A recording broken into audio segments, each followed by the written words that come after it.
As always, today the What's focus your name? is, yes, my name. Let me start there. My name is Jeremy. I'm the wellness chef here at Elixir. And We have, I'm Stephanie. I'm the registered dietitian here. and yeah, we have a great class. Hi. Really, today we want to focus on caregivers. So we really wanted to create some recipes that were not only healthy and nutritious, but were a little bit easier. They included some more time management skills in the kitchen to just make that process a little less stressful. Yeah. So eating well, whether you're a caregiver or someone who's going through cancer treatment, is really important, right? Because it helps provide you with strength and healing. Eating good food fights off infection, and so if you're a caregiver, providing food may be a way that you're able to support someone, whether it's a friend or a family member. And so sometimes you might be looking after someone who is experiencing nausea, or you might be going through nausea. And so that can inhibit some of the foods that you eat as well. So we're going to start with one recipe that specifically tailors that type of symptom. Yes, and we're going to use a technique. If you've been to the class before, you may be sick and tired of me talking about parchment paper, how much we love using parchment paper, but this is not only a great way to cook ingredients, it's a clean way to cook ingredients. That way you don't have to scrub pots and pans after, which is fantastic. But in terms of keeping the smells contained, this actually does a really good job. Yeah. So, because some people, when they are experiencing nausea, different food smells could put them off. And like I said, it's really important to eat the foods that make you feel well and to get nutrition inside. So we're going to look at a technique that kind of decreases those food smells. yes. So, has anyone used parchment paper before? Yes. All right. Never. Fantastic. We have some converts. Never. Okay. So parchment paper, you can find it in most grocery stores. It is not wax paper. You don't want to use wax paper because that'll burn in the oven. But this is fire tested, usually to up to 425 degrees Fahrenheit. So we're creating sort of a base and a lid. Okay. So we have the bottom and the top. If it curls around, it's okay. Just pin it back with something. There we go. And today we're going to be using mushrooms. I heard a yuck, but who likes mushrooms? Okay, Either hate 'em or mushrooms. Yeah, mushrooms. For sure, it's probably like a love-hate relationship, but they're very, very tasty. They're delicious. There's many varieties that you can get. Try to stick to the store-bought varieties unless you're an absolute expert. Foraging. Do not use anything from your backyard. Yeah, not a good idea. But thankfully, most grocery stores are actually picking up the varieties, and you have usually. I remember growing up, it was just the white button mushrooms, Right. but now you have the chestnut or cremini mushrooms, which are kind of the same texturally, but I think it has like even better flavor, beautiful color. You have oyster mushrooms, shiitake. These are little enoki mushrooms, really kind of cute and tasty and nice texture. So any variety, if you want to just use one for this dish. And a fun fact about mushrooms is also that it's the only plant food that is a source of vitamin D. So now that we're getting into winter months, we know that vitamin D is important for bone health, and more research is showing, lower risk of type 2 diabetes, type 1 diabetes, different types of cancers. So it's really important to get your vitamin D. Certainly taking a supplement can help too. And so definitely speak to your doctor or pharmacist about that. But mushrooms are a source. So something to include. I know that there is sort of a divide in terms of what do we do when we wash mushrooms, right? Some people say don't wash mushrooms, don't add water to mushrooms because they're going to soak them up, they're going to make them soggy. And some people say definitely wash mushrooms. Obviously we're in the camp, especially if you're immunocompromised, you want to be washing everything, right? So with mushrooms, the thing that I find is, yes, you don't want to make mushrooms soggy. Soggy mushrooms are tasty. Washing is probably the least of your worries in terms of creating a soggy mushroom.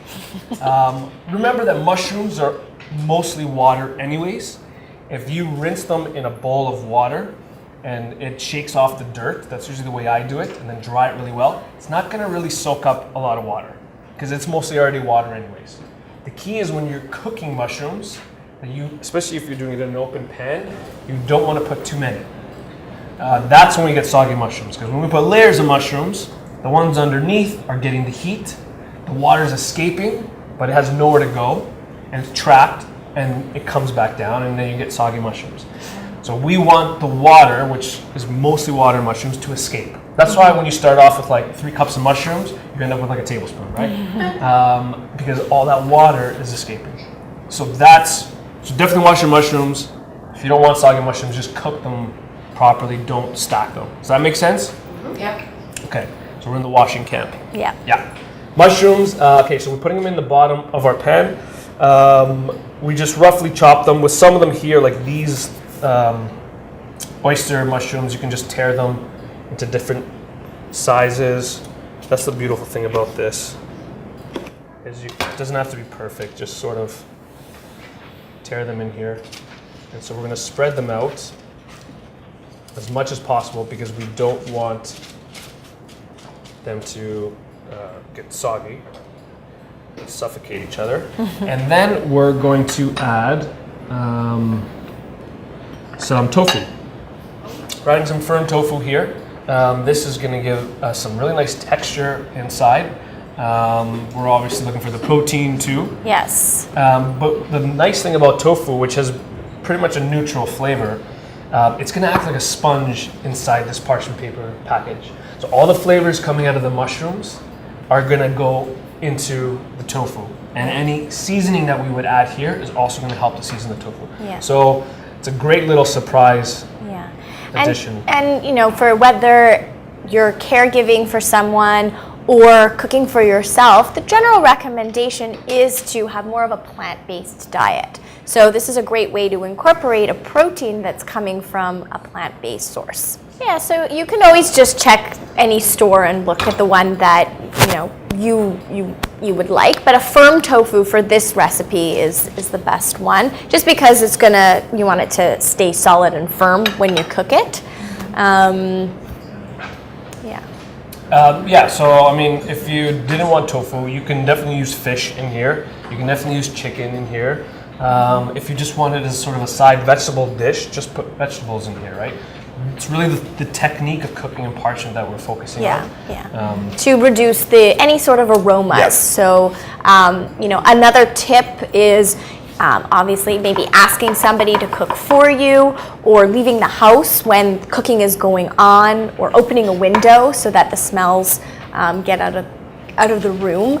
And also sometimes the difference between having something that's cold and room temperature is better and could help through any nauseous symptoms than eating something that's hot. So I'm adding garlic to this to make it even more aromatic. So we have a little bit of garlic, and I'm going to add a little bit of salt and pepper, but that's about it. So you can add some thyme here. You can add some oregano. It's really up to you in terms of seasoning. Yeah. Just a little pinch Yeah.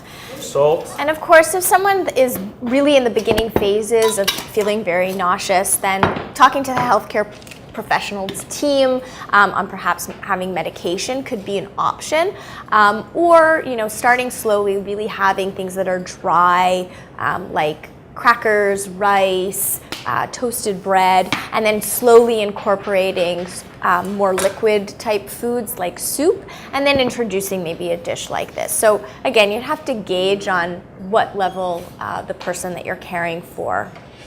So just add a little bit of oil on top. Okay, so we have our ingredients in the middle of the parchment paper. The lid so we fold it in half, so we have a lid that now goes to cover the top. I ripped mine. Try not to rip yours. And I'm just going to fold and crimp the edges to seal it. So I start with the back corner and fold it in like this. And then we're going to take half of that, fold it in. Again, the edges just like this. That's good. That's going to work for us. Woo. That's it. That's done. That's going to go into the oven. You can even keep it in the fridge until you're ready to cook. So you can even do this ahead of time, which is nice. These little parchment pouches can also be prepared depending on the dish. Like if you did fish and some bell peppers, you can even do them, put them in your freezer. So as a caregiver, if sometimes doing one meal at a time every day can be very stressful, right? It's a lot of work. So if you could prepare a bunch of meals ahead of time, stock it in the freezer, and that way you know what, I don't have the energy to cook, then you can just dip into the freezer and you have a nice little meal package ready to go. So these are great to prep ahead of time, put in the freezer. So this is gonna go in the oven, 400 degrees. Doing about 20 minutes on this. And where did it go? Oh, it's in here. I'm like, where did it go? I made it and it disappeared. That happens sometimes too, man. So you're looking for like a really nice golden brown on the top. I turn the oven off, but when it's hot, this will actually poof up a little bit because all that steam is trapped inside. And then you can even present it like this, which is really nice. I made a bigger one here, but you would just carefully open it up because steam will release. And we have a really nice mushrooms and tofu cooked, ready to go. And that's like a nice little side dish. You can serve it, in addition to something else. But again, I don't have to keep an eye on the pan. Like I'm not worried about having the barbecue running. It's a nice, easy way, even a safer way to cook your ingredients. So just to finish it off, I have some lemon juice. Just put a little bit of lemon juice. So a little bit of that acidity. It's just going to brighten everything up a little bit. I have some toasted sunflower seeds that I'm going to put on top, just to give it a little bit of crunch, because both of these ingredients are a little bit on the softer side, right? So we want to add a little bit of crunch to that. And this might seem like a weird combination, but fresh mint actually I find works really well with mushrooms. Yeah. And it really really brightens it up a little bit. So I'm going to add some fresh mint on top. And that's it. There you go. There's our mushroom and tofu in parchment paper. Done. Yay. Good to go.